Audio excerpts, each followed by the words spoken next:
Hello, everyone. Welcome to the Shuffle music reviews and retrospectives from a gracelessly aging millennial. My name's Keaton, and as a millennial, I was born in 1986. And so, one of the series that we're going to get going, and we're going to juggle a few different balls in the air. This isn't going to be the whole show for a year, trust me.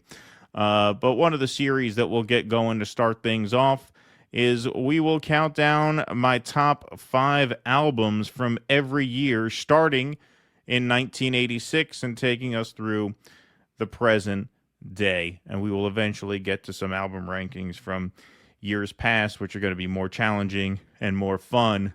The hard part about starting this out in the 80s is that it was kind of a difficult time for music. Obviously, we know the sort of synthesizer craze was in full swing by the time I came into the world, which gives me a little less to choose from since the 80s music was really never my cup of tea. But there was obviously some great stuff that came out in that decade.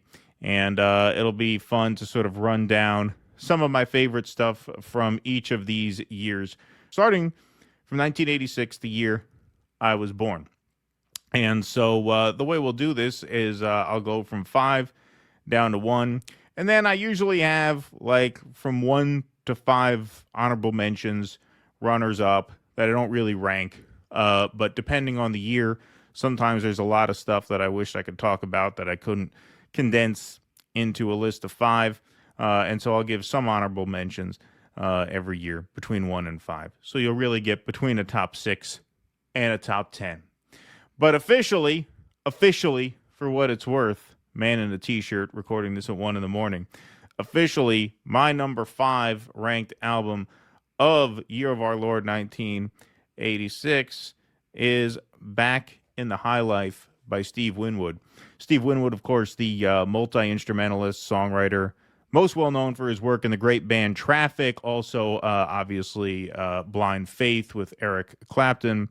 He had a string of solo albums starting in 1977, and he's continued to record solo stuff throughout his career. His previous two solo efforts before this one, he had actually played all the instruments himself. On this one, he brings in studio musicians, a few big stars actually, to create what I think is probably his biggest, warmest, and most soulful studio album. And this is actually, I think, the most 80s sounding album on my list, even though it doesn't have what we consider that quintessential 80s sound. It's I think quite a bit deeper than that and quite a bit better than that. You've of course got, track one, the massive hit single Higher Love, which was covered by Whitney Houston just 4 years after it came out.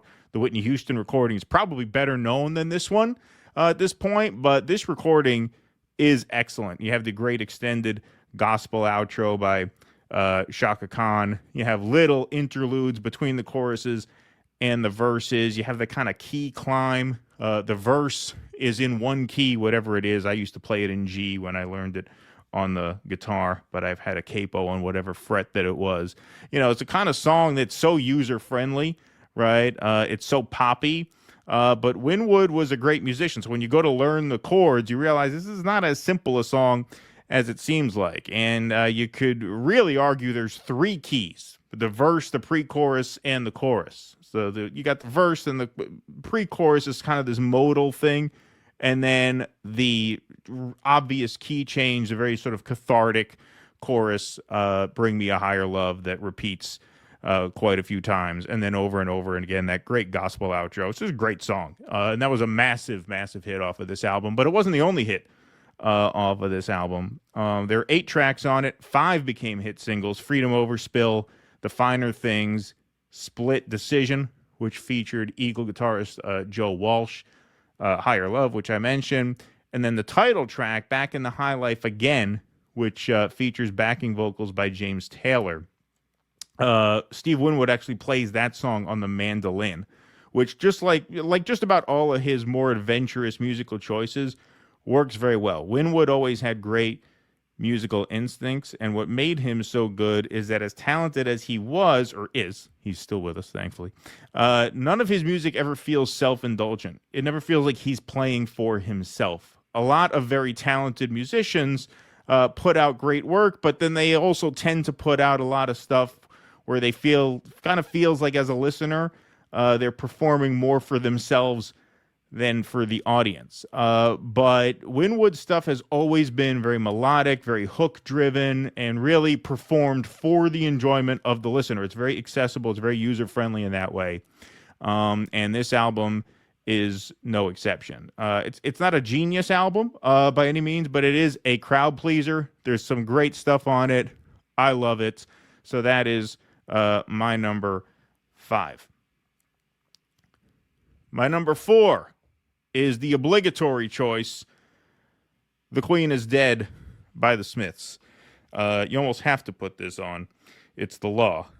This is by far the hardest of these albums to describe because it's not exactly like there's one great thing on this one that makes it stand out. It's an angsty, anti-establishment stream of consciousness, basically set to music. It's funny, it's mean, it's subversive.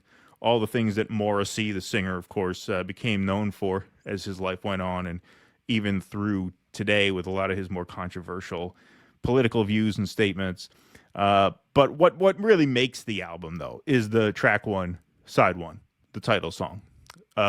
It's this great drum groove with this synthy guitar on top, and then a really nice vocal melody over it. A lot of this album is about the lyrics, and in some of these songs, Morrissey just kind of croons over the music. The vocal melodies don't really lock in to the guitar and the bass and everything else that's going on. But in the title track, which is, of course, "The Queen is Dead," especially in the main verses, there really is that synergy there, where the vocals really are locked into the music in a way that's just really infectious.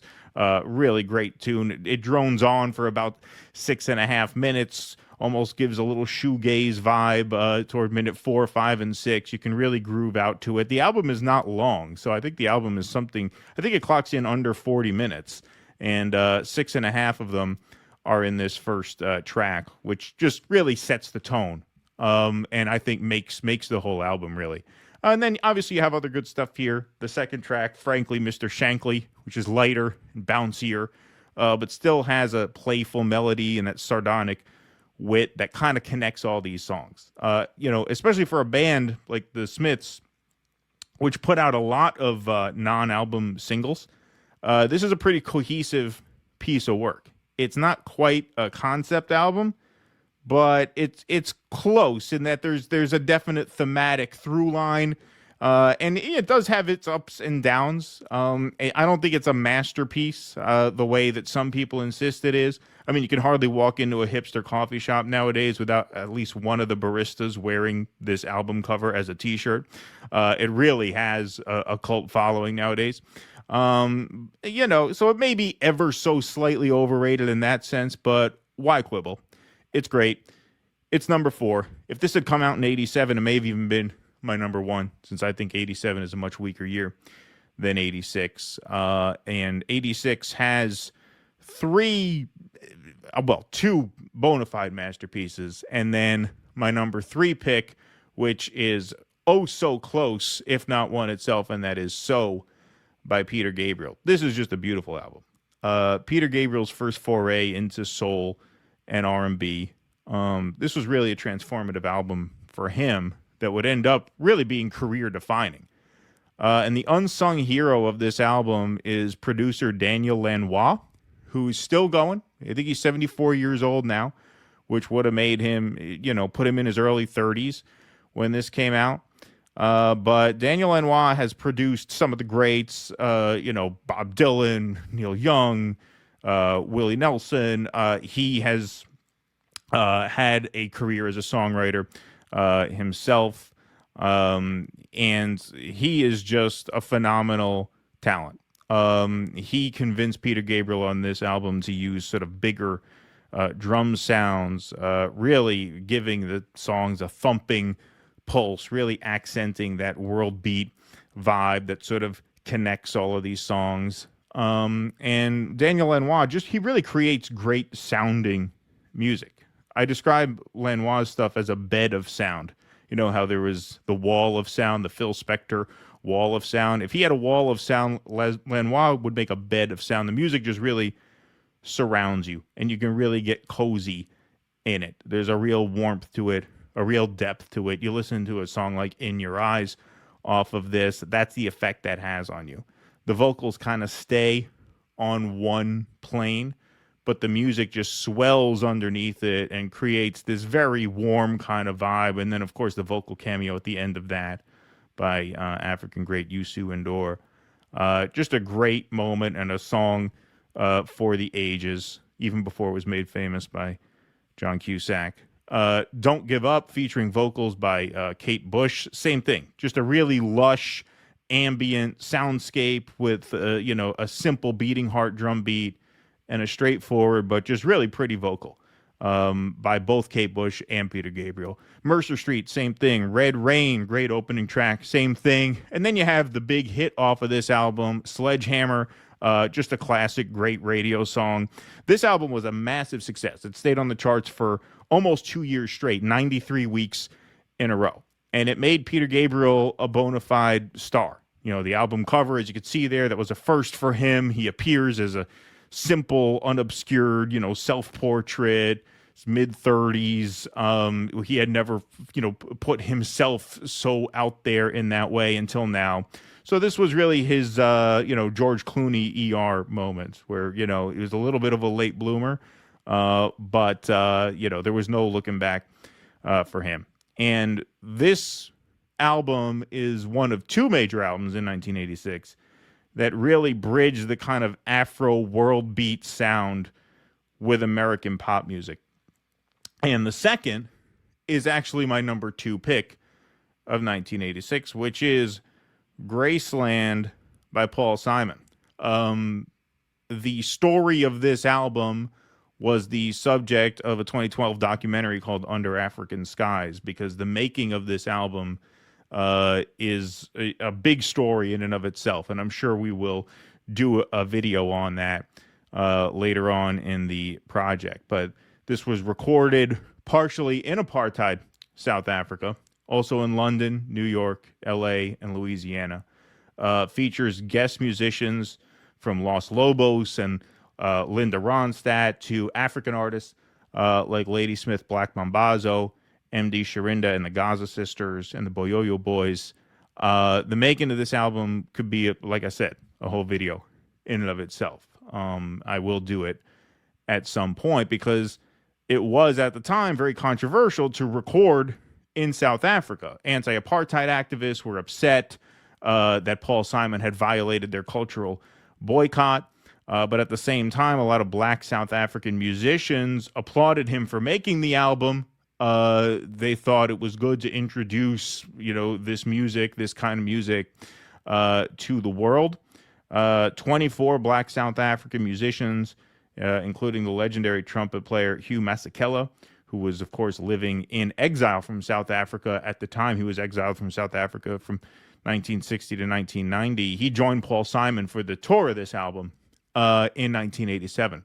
So there were strong opinions about this from just about all different circles, even within the anti-apartheid movement. So that's a story for another video. But if we're just evaluating the album, the songwriting just absolutely impeccable. The Boy in the Bubble, amazing lyrics on that. Just a really eerie, ominous song set to a really soothing Paul Simon melody. Graceland, track 2. It's actually not one of my favorite songs on the album. That track. I Know What I Know. That's a great one. That's the one with the Gaza Sisters. Just a really fun tune with some just great vocal interplay. Diamonds on the Soles of Her Shoes. Simple, beautiful song. Great lyrics.